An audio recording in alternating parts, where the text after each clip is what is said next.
Many people face De significant nombreuses personnes affrontent des problèmes importants et même des tragédies pendant ce parcours dans la condition mortelle. Dans le monde entier, nous voyons des exemples d'épreuves et de tribulations. Notre âme est touchée par les images de mort, de souffrances aiguës et de désespoir à la télévision. Nous voyons les Japonais lutter avec héroïsme contre les dévastations d'un tremblement de terre et d'un tsunami. Les scènes de la destruction des tours du World Trade Center que nous avons récemment revues ont été douloureuses à revivre. Quelque chose nous remue lorsque nous sommes mis au courant de telles tragédies, particulièrement lorsqu'elles sont subies par des innocents. Les tragédies sont parfois très personnelles. Un fils ou une fille décède prématurément ou est victime d'une maladie dévastatrice. Un parent aimant perd la vie à cause d'un acte irréfléchi ou d'un accident. Quand la tragédie arrive, nous sommes tristes et nous essayons de porter les fardeaux les uns des autres. Nous regrettons amèrement les choses qui ne s'accompliront pas et les chants qui ne seront pas chantés. Voici quelques-unes des questions les plus souvent posées aux dirigeants de l'Église. Pourquoi un Dieu juste permet-il que de mauvaises choses arrivent, particulièrement à des gens bien? Pourquoi les personnes qui sont justes et au service du Seigneur ne sont-elles pas à l'abri de telles tragédies? Bien que nous n'ayons pas toutes les réponses, nous connaissons des principes importants qui nous permettent d'affronter les tragédies avec la foi et la confiance qu'un brillant avenir est prévu pour chacun de nous. Voici quelques-uns des principes les plus importants. Premièrement, nous avons un Père céleste qui nous connaît personnellement, nous aime et comprend parfaitement nos souffrances. Deuxièmement, son Fils Jésus-Christ est notre Sauveur et Rédempteur, dont l'expiation non seulement apporte le salut et l'exaltation, mais également compensera toutes les injustices de la vie. Troisièmement, le plan du bonheur du Père pour ses enfants comprend non seulement la vie prémortelle et la condition mortelle, mais aussi la vie éternelle, notamment une grande et glorieuse réunion avec les êtres que nous avons perdus. Tous les torts seront redressés et nous verrons avec une clarté parfaite, ainsi qu'une perspective et une compréhension sans faille. De la perspective limitée des gens qui n'ont pas la connaissance, la compréhension ou la foi au plan du Père, qui ne voient le monde qu'à travers les yeux de la condition mortelle avec ses guerres, ses maladies et ses maux, cette vie peut sembler déprimante, chaotique, injuste et dénuée de sens. Les dirigeants de l'Église ont comparé cette perspective à quelqu'un qui arriverait au milieu d'une pièce en 3 actes. Les gens qui n'ont pas connaissance du plan du Père ne comprennent pas ce qui s'est passé au premier acte, l'existence prémortelle et les buts qui y ont été fixés. Ils ne comprennent pas non plus les éclaircissements et les solutions qui arrivent au 3e acte, qui est l'accomplissement glorieux du plan du Père.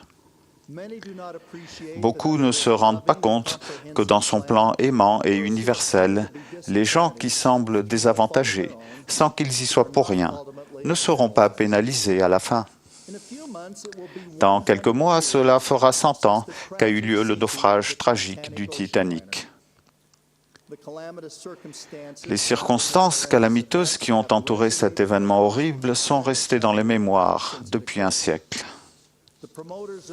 Les promoteurs de ce nouveau paquebot de luxe de 11 étages et presque aussi long que 3 terrains de football ont fait des déclarations excessives et injustifiées à propos de l'invulnérabilité du Titanic dans les eaux hivernales remplies d'icebergs. Ce navire était prétendument insubmersible et pourtant, lorsqu'il glissa sous la surface de l'océan Atlantique glacial, plus de 1500 âmes perdirent la vie. À de nombreux égards, le naufrage du Titanic est une métaphore de la vie et de nombreux principes de l'Évangile. C'est l'exemple parfait de la difficulté de ne regarder qu'à travers le prisme de notre condition mortelle. La perte de ces vies a été catastrophique de par ses conséquences, mais elle fut de nature accidentelle. Avec le carnage de 2 guerres mondiales et le 10e anniversaire de la destruction des tours du World Trade Center qui vient juste d'avoir lieu, nous avons eu à notre époque même un aperçu du choc, de la souffrance et des problèmes moraux entourant des événements découlant du mauvais usage du libre arbitre. Ces tragédies, quelle qu'en soit la cause, ont des répercussions terribles sur la famille, les amis et les nations.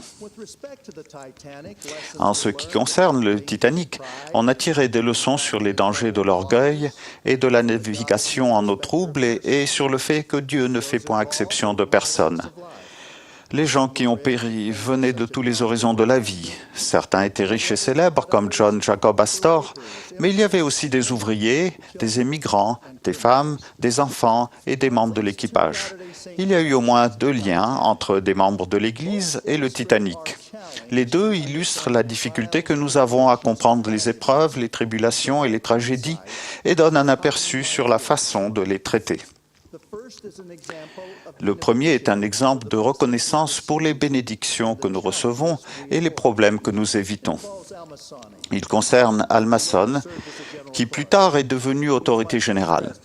Il était mon président de pieux lorsque je suis né à Logan, en Utah, aux États-Unis. J'ai eu mon entretien missionnaire avec Frère Son. À cette époque, tous les futurs missionnaires avaient un entretien avec une autorité générale. Il a eu une grande influence dans ma vie.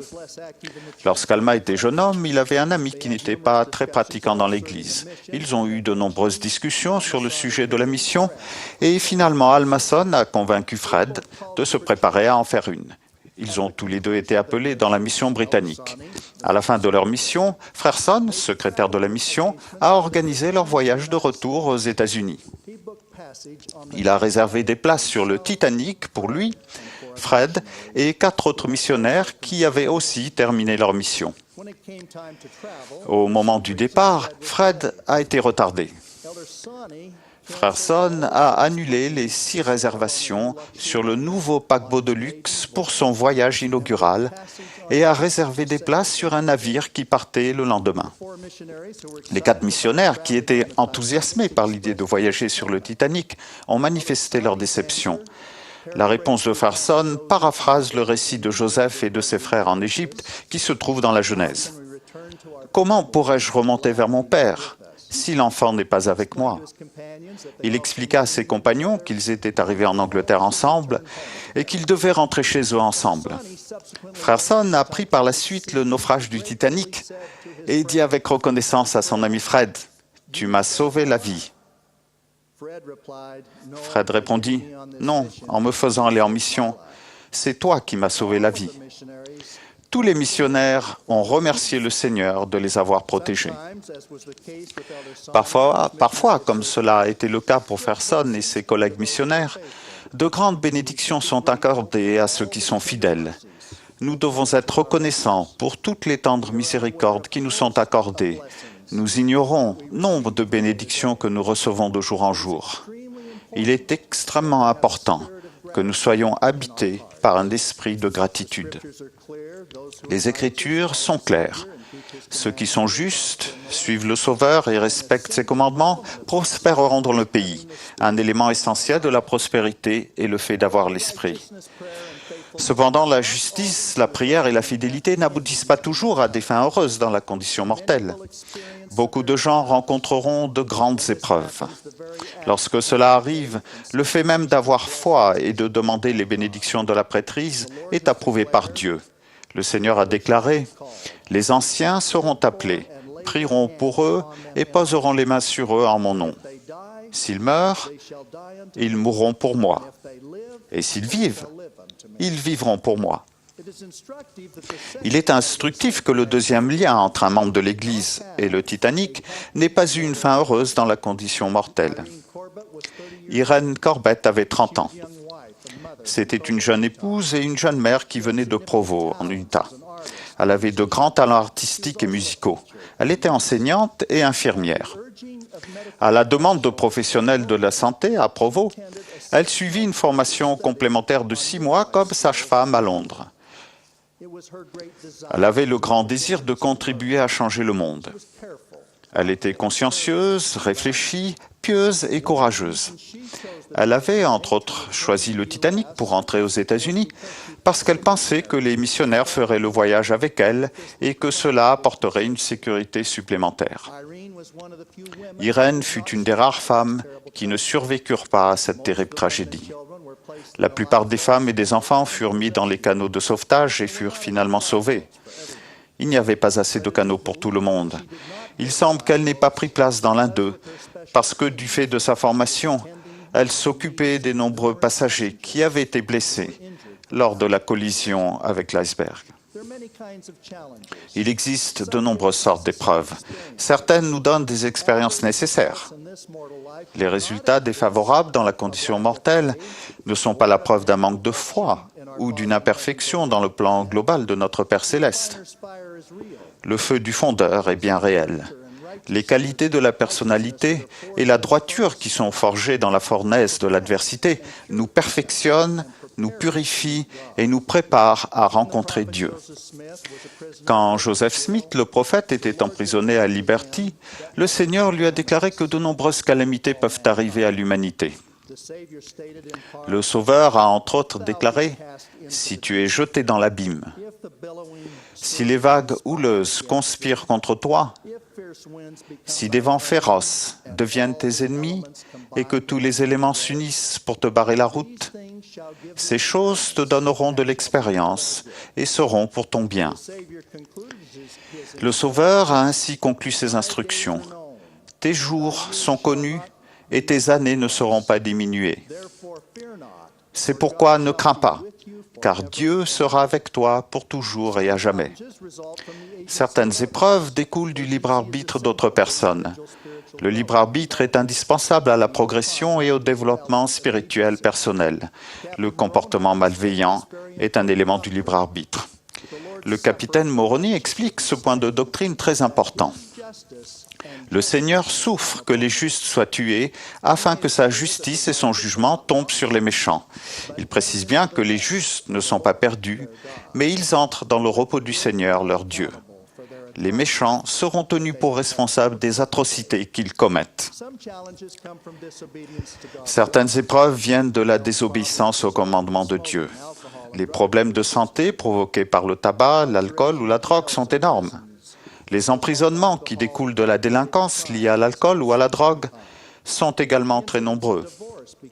Le taux de divorce pour infidélité est également important. Beaucoup de ces épreuves pourraient être évitées par l'obéissance aux lois de Dieu. Mon président de mission bien-aimé, Marion D. Hanks, qui est décédé en août, nous demandait, lorsque nous étions missionnaires, de mémoriser une déclaration pour résister aux épreuves de la condition mortelle. Il n'est pas de hasard, pas de sort, pas de destin qui puisse contourner, contrecarrer ou dominer la ferme résolution d'une âme décidée. Il reconnaissait que cela ne s'applique pas à toutes les épreuves que nous rencontrons, mais c'est vrai dans le domaine spirituel. J'ai apprécié son conseil dans ma vie. L'une des raisons du nombre terrible de vies perdues sur le Titanic a été le manque de canaux de sauvetage. Quelles que soient les épreuves que nous rencontrons dans la vie, l'expiation du Sauveur fournit des canaux de sauvetage pour tout le monde. Je dis aux gens qui croient que les épreuves qu'ils rencontrent sont injustes, l'expiation couvre tout ce qui est injuste dans la vie. Une difficulté spéciale pour les gens qui ont perdu un être aimé est d'éviter de s'attarder sur les occasions manquées dans cette vie. Ceux qui sont morts trop tôt ont souvent fait preuve de capacité, d'intérêt, de talent important. Avec notre compréhension limitée, nous regrettons les choses qui ne s'accompliront pas et les chants qui ne seront pas chantés. Quelqu'un a dit que c'est comme si l'on mourait avant d'avoir écrit la musique qu'on avait en soi. La musique, dans ce cas, est une métaphore représentant le potentiel non réalisé. Parfois, des gens ont effectué une préparation considérable, mais n'ont pas eu l'occasion de l'exécuter dans la condition mortelle. L'un des poèmes classiques les plus cités, Elegy Written in a Country Churchyard de Thomas Gray, exprime bien ces occasions manquées. Plus d'une fleur naît sans être jamais vue, et dissipe en vain son parfum dans l'air désert. L'occasion manquée peut concerner la famille, le métier, les talents, les expériences, etc. Toutes ces choses ont été arrêtées net dans le cas de Sœur Corbett. Il y a des chants qu'elle n'a pas chantés et un potentiel qu'elle n'a pas accompli dans la condition mortelle. Mais quand on voit les choses par le grand angle de l'Évangile et non par la lorgnette limitée de la simple condition mortelle, on connaît la grande récompense éternelle promise par un Père aimant dans son plan. Comme l'apôtre Paul l'a enseigné, ce sont des choses que l'œil n'a point vues, que l'oreille n'a point entendues et qui ne sont point montées au cœur de l'homme. Des choses que Dieu a préparées pour ceux qui l'aiment. Le verset d'un cantique bien-aimé apporte du réconfort, de la consolation et une vue nette. Et Jésus qui écoute peut entendre les chants que je ne peux pas chanter. Le Sauveur a dit, « C'est pourquoi que votre cœur soit consolé. Soyez calme et sachez que je suis Dieu. » Nous avons sa promesse qu'avec nos enfants, nous chanterons des chants de joie éternelle. Au nom de Jésus-Christ, notre Sauveur. Amen.